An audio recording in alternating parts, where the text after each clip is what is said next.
Assalamualaikum warahmatullahi wabarakatuh. Waalaikumsalam warahmatullahi wabarakatuh. Alhamdulillah, kita memulai pembelajaran kita. Akan tetapi kita mereview kembali pelajaran yang telah lalu. Yang telah lalu kita telah mempelajari tentang bab salat. Anak-anakku sekalian yang dirahmati Allah, pembelajaran kita hari ini kita masuk pada bab jinayat dan hikmahnya. Mari sama-sama kita memulai pembelajaran kita ini dengan membaca doa. Siapa yang bisa memimpin? Saya Ustaz. Silakan, pimpin doanya. Bismillahirrahmanirrahim. Raditu billahi rabba wa bil islami dina wa bi Muhammadin nabiyya wa rasulah. Rabbi zidni ilma warzuqni fahma. Anak-anakku sekalian, coba dibuka buku pembelajarannya semuanya. Inti pembelajaran kita pada hari ini adalah mengetahui pengertian pembunuhan. Kemudian kalian harus mampu mempresentasikan macam-macam pembunuh.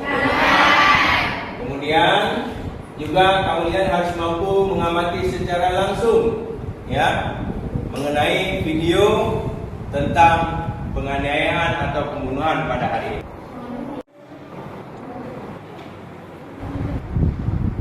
Kalian sudah memperhatikan semua film tadi? Sudah. Alhamdulillah. Siapa yang bisa mengambil pengertiannya atau kesimpulannya bagaimana? Itu tadi ada seorang ibu hamil yang dibunuh oleh kayak penjajah Ustaz. Oh, itu. Berarti apakah di dalam Islam itu boleh dalam pembunuhan? Tidak. Ada penghilangan harta? Tidak. Oke. Coba kalian perhatikan gambar ini. Gambar apa? Artinya bahwa Islam mempunyai keadilan. Di dalam Islam itu ada tatanan yang namanya jinayah.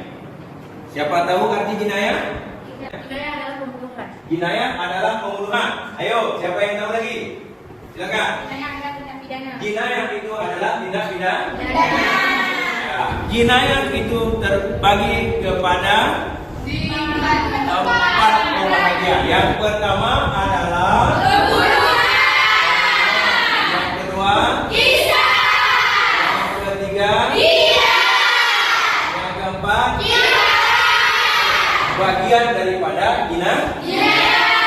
Tetapi ini dia dan kebarat akan kita jelaskan pada perjumpaan yang akan datang. Untuk hari ini kalian perhatikan kepada dua pembunuhan dan kisah. Pembunuhan, ya, itu terbagi juga kepada empat pembahagian. Tapi sebelum kita melihat kepada macam-macam pembunuhan, oke, yang pertama sekali kalian harus mengetahui apa yang dimaksud daripada pembunuhan. Yo, silakan dibacakan. Pembunuhan secara bahasa adalah menghilangkan nyawa seseorang. Sedangkan secara istilah, pembunuhan adalah perbuatan manusia yang mengakibatkan hilangnya nyawa seseorang, baik dengan sengaja ataupun tidak sengaja. Melenyapkan nyawa seseorang dengan sengaja atau tidak sengaja dengan menggunakan alat mematikan ataupun tidak mematikan. Jadi artinya pembunuhan itu secara bahasa adalah menghilangkan nyawa seseorang. Secara istilah itu pembunuhan adalah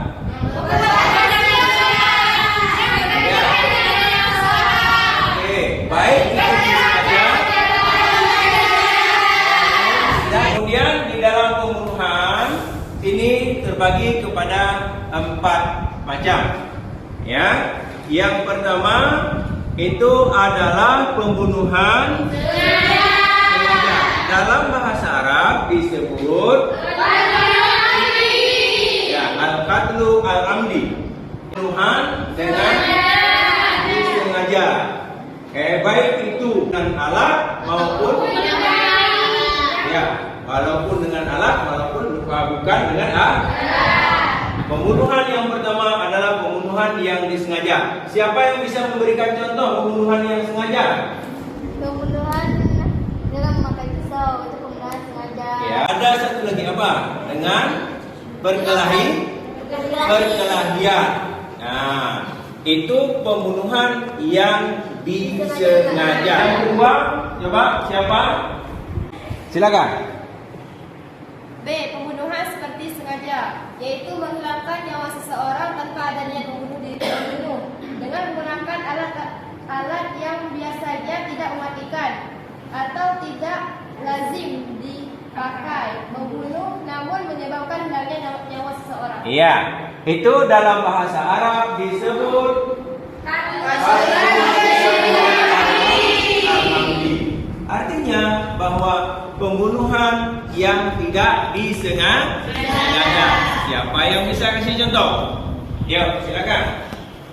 Misalnya ada orang yang memukul orang dengan sapu lidi, tapi dengan tanpa sengaja dia meninggal. Pembunuhan dengan tidak disengaja atau contoh seseorang menembak ternyata kena. Nah, di saat terkena manusia ini itu dikatakan pembunuhan yang tidak disengaja. Baik, yang ketiga adalah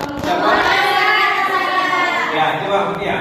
Pembunuhan karena tersalah adalah yaitu pembunuhan seseorang tanpa bermaksud melakukan kejahatan, namun karena salah sasaran menyebabkan kematian seseorang. Sedangkan yang tadi yang pertama adalah itu pembunuhan seperti disengaja. Yang kedua adalah tidak disengaja. Yang ketiga adalah ya, pembunuhan karena tersalah. Yang pertama adalah dengan bahasa Arabnya apa?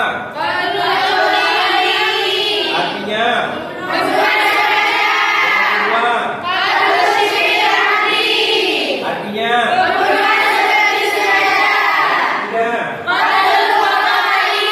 artinya hukum pembunuhan tentunya berada di dalam Al-Qur'an dan hadis. Ayo sama-sama kita mulai membaca.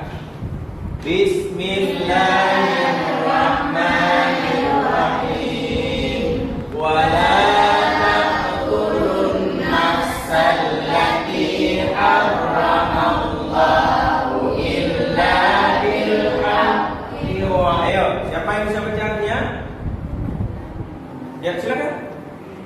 Dan janganlah kamu membunuh orang yang diharamkan Allah, membunuhnya kecuali dengan suatu alasan yang benar. Dan barang siapa yang dibunuh secara zalim, maka sungguh kami telah memberi kekuasaan kepada walinya. Tetapi janganlah walinya itu melampaui batas dan dalam pembunuhan. Sesungguhnya dia adalah orang yang mendapat pertolongan. Di dalam Islam mempunyai dasar hukum tersendiri bahwa kita tidak boleh membunuh. Barang siapa yang membunuh akan mendapatkan qisas. Sekarang kita masuk yaitu tentang qisas. Siapa yang membunuh tentu ada hukuman qisas. Ayo, siapa yang bisa berkenan untuk membaca apa pengertian daripada qisas? Artian qisas berasal dari kata kasasa yang artinya memotong atau berasal dari kata iktasa yang artinya mengikuti, yakni mengikuti perbuatan si penjahat sebagai pembalasan atas perbuatannya. Menurut syara, qisas ialah hukuman balasan yang seimbang bagi pelaku tindak pidana pembunuhan ataupun perusakan atau penghilang fungsi anggota tubuh orang lain yang dilakukan dengan sengaja atau penganiayaan. Qisas adalah memotong atau membalas. Ya, kalau potong tangan berarti itu namanya qisas. Macam-macam qisas. Berdasarkan pengertian di atas, ya, maka kisas dibedakan menjadi dua macam. Ayo, yang pertama, coba. Kisas untuk tindak pembunuhan yang merupakan hukuman bagi pembunuh sengaja. Ya, kisas pembunuhan yang disengaja itu adalah pembahagian daripada kisah itu sendiri. Di dalam Al-Quran pada surah Al-Maidah ayat 45, siapa yang bisa memimpin membaca? Silakan. وكتبنا عليهم فيها أن النفس بالنفس والعين بالعين Alhamdulillah. والأنف Siapa yang bisa mengartikan? Baca artinya. Kami telah menetapkan bagi mereka di dalamnya Taurat bahwa nyawa dibalas dengan nyawa, mata dengan mata, hidung dengan hidung, telinga dengan telinga, gigi dengan gigi, dan luka dengan luka pun ada kisasnya, balasannya sama. Barang siapa melepaskan hak kisasnya, maka itu menjadi penembus dosa baginya. Barang siapa tidak memutuskan perkara menurut apa yang diturunkan Allah, maka mereka itulah orang-orang yang zalim. Kisas juga mempunyai syarat-syarat. Yang pertama, yang kedua, yang ketiga, yang keempat, yang kelima.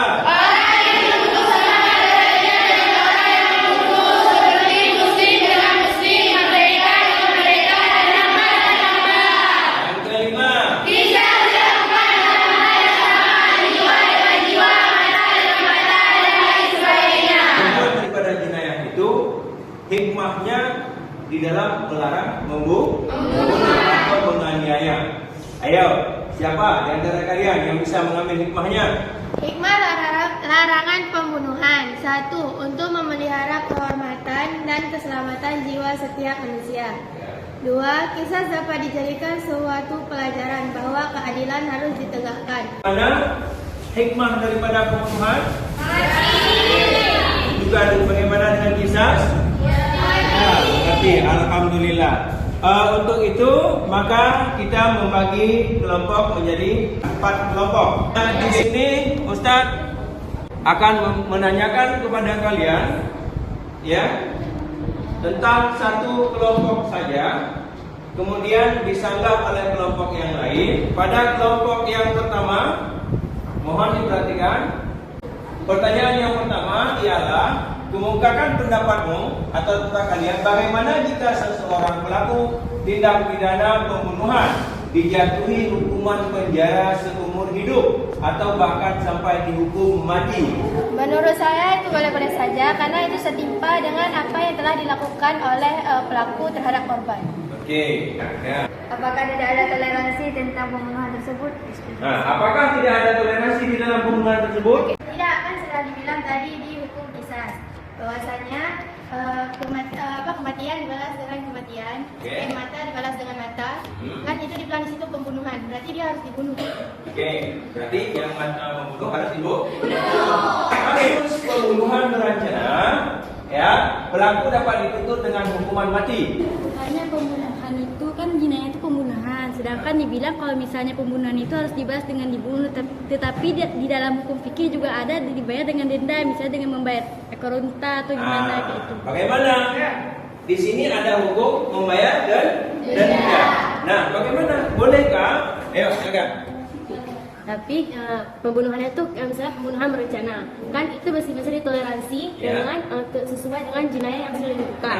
Misalnya memang dia harus membayar denda, maka dia membayar denda. Namun jika memang pembunuhannya itu memang harus dihukum sesuai dengan soal tadi yang dihukum mati, maka hukuman mati yang harus diberikan. Mari sama-sama kita mengambil sebuah kesimpulan bahwa membunuh itu adalah hukumnya hak. Hukum jinayat adalah solusi. Oke, alhamdulillah. Mari sama-sama nanti Ustaz beri soal kepada kalian untuk perjumpaan yang akan datang.